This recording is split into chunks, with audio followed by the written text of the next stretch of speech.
Again, a good deal of synthetic anger has been generated at the refusal of the Israeli authorities to allow a couple of British MPs into their country, people who were clearly out to cause mischief. The two MPs in question, Abdesam Mohammed and Yuan Yang, have both urged the boycotting of Israeli goods in Britain. When people like that who have tried to orchestrate economic harm on your country turn up at your border asking to poke around, then the most sensible course of action for most countries would be to decline to allow them in. The Israelis offered to put them up in a hotel for the night and pay for their flights back to Britain. They weren't going to let them enter their country. The two women knew that before they flew out. The whole thing was a publicity stunt, of course.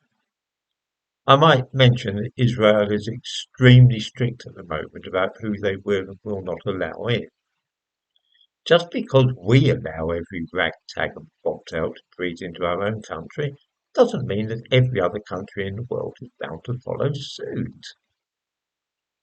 One thing which has been remarked upon, although not of course in Britain itself, is that neither of the MPs in question were born in the country whose interests they claim to represent.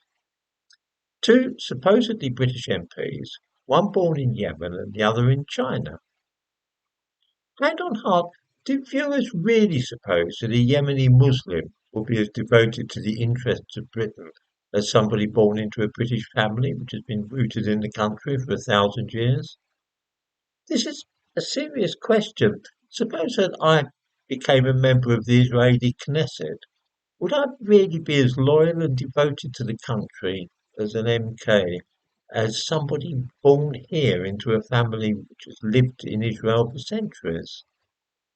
It seems to me unlikely. We saw the same thing when Britain's Foreign Secretary complained about those two women being chucked out. Here is a man, David Lammy, who actually describes himself as a West Indian. He doesn't seem to think that he is British. I'm about to say that all this has the makings of a joke, really.